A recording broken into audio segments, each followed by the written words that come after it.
How do we honor the past and why? Is it for patriotism, preserving the past, or using information from history to decide where we go in the future? If information is power, then let us empower ourselves with the lessons of history. The year is 1862, 2 years since the start of the Civil War.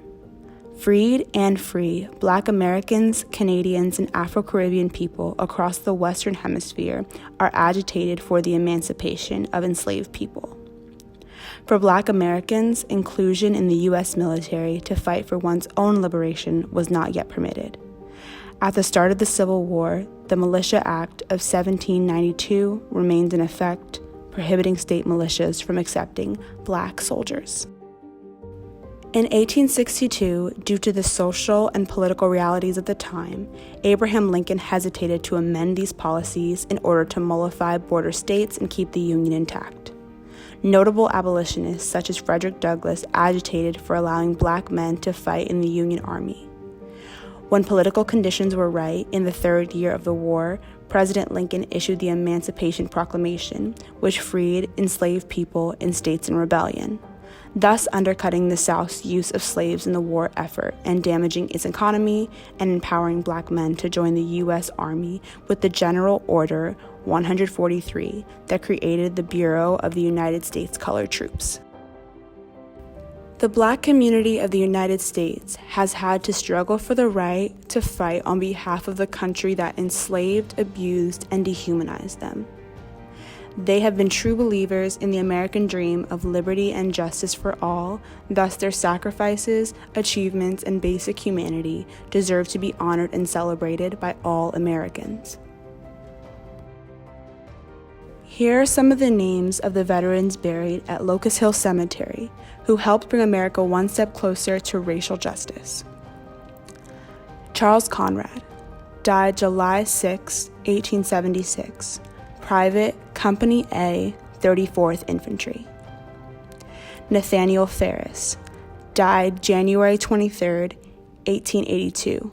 Private, unassigned, 10th USCT. Andrew Jackson, died May 8, 1866. Private, Company F, 34th Regiment, New Jersey Infantry. Mustered on November 5th, 1863, 3-year installment, mustered out April 30th, 1866. William H. Johnson, Private, Company E, 34th Regiment, New Jersey Infantry. Mustered in October 26, 1863, 3-year term, mustered out April 30th, 1866. Dewitt C. Moore, died May 31st, 1875, in his 50th year of age. Private, Company H, 34th Regiment. Mustered in June 17, 1864, 100-day enlistment, mustered out October 1st, 1864.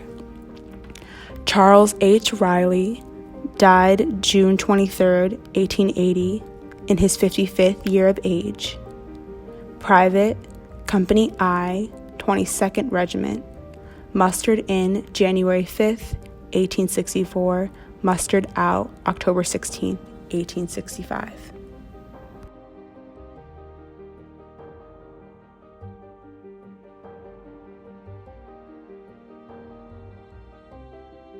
After the Civil War, the U.S. Congress passed the 13th Amendment, which abolished slavery throughout the United States. The contributions of these soldiers helped make that legislation possible. Throughout history, Black Americans have made contributions to wars in many ways.